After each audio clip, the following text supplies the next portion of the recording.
एक गाना बड़ी मशहूर गीत था, लेकिन जब हमने के कंपनी में गाई ना जाए सारे गाना होके चाहे टी सीरीज होके चाहे वायरल या सोनी, तो हमने के एगो आजादी रहेला कि ट्यून पे भी आप गा सकते हैं। तो एगो बड़ा बढ़िया हिट गाना हो वही के हम गोले बने। अरे की बाड़ू हिलवले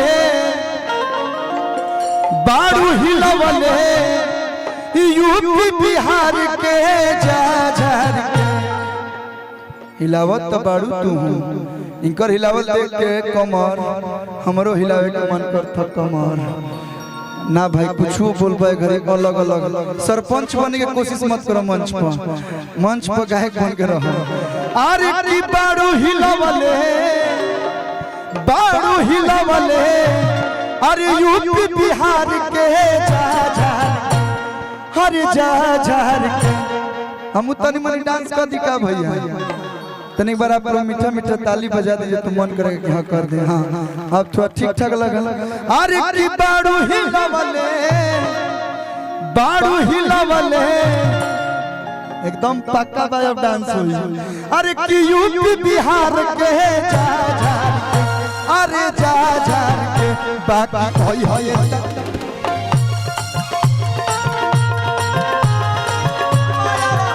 बाकी होई तवार के जा झार के भैया जा झार के है, लेकिन गर्मी के दिन बा पसीना आवेला तो बड़ी महकेलू। हेलो मतलब लड़की है तो हम कुछ ना करूँ कि पसीना भी तुम्हारा खुशबू देता है। पसीना होला तो कि हो तनी मनी गम केला महकेला। हम देखिए हम सच बोलते हैं। अरे की जा झार के बाकी है तवार के जा झार के अगला बात तनी सेंट मार के जा झार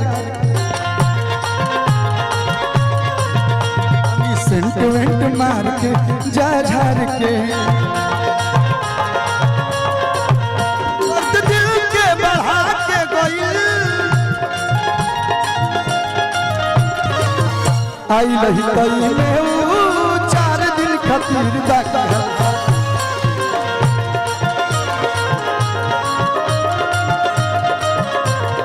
बाकी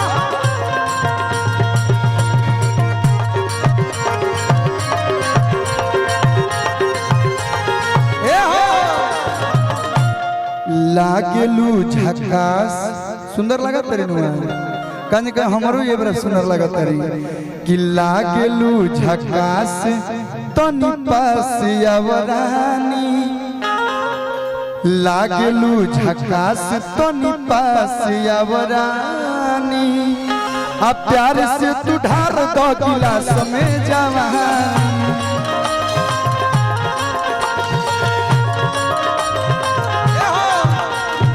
लागेलू झकास तनी पास आवरानी प्यार से तू ढार दो गिलास में जवानी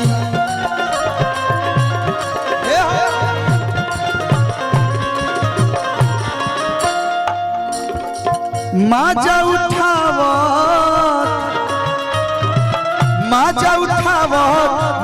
उठावत बाड़ू कुआर के जा झार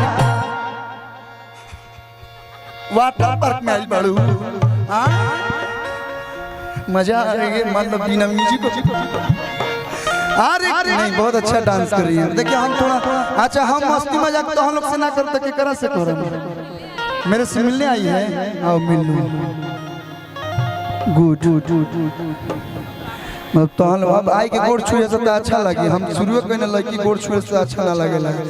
अरे की मजा उठावा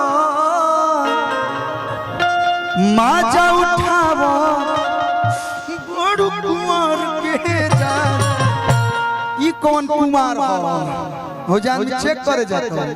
अरे की मजा उठावा आर पंकज भैया के स्वागत बा। एक बार जोरदार ताली हमारा आर पंकज भैया के लिए आप लोग जोरदार ताली बजाइए। मैं जब खुशी कक्कर है एक बार इनके लिए भी जोरदार ताली बजा दीजिए आप लोग।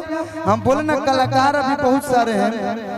ये आज के समय में अपने मेहनत से अपने काबिलियत से एक अलग एक अपना पहचान बना रही है। बहुत बहुत बधाई आपको। आप आई, बाहर आई, इसके बाद हाँ हम कबल अकेला हो गए नहीं।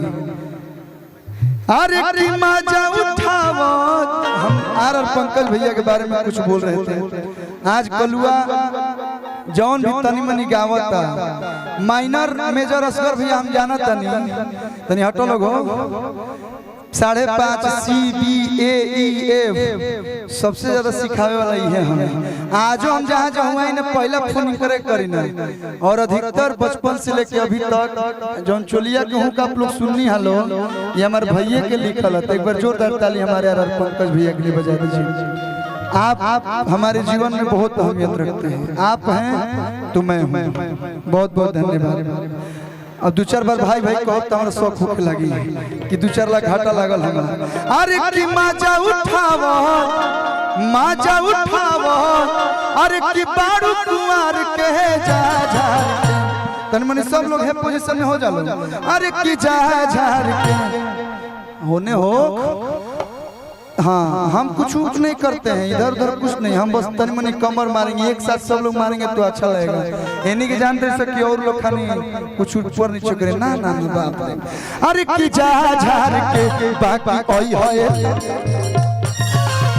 बाकी होए तवार के जा झार के, बाकी ओई होए तवार के जा झार, बाकी ओई होए तवार के।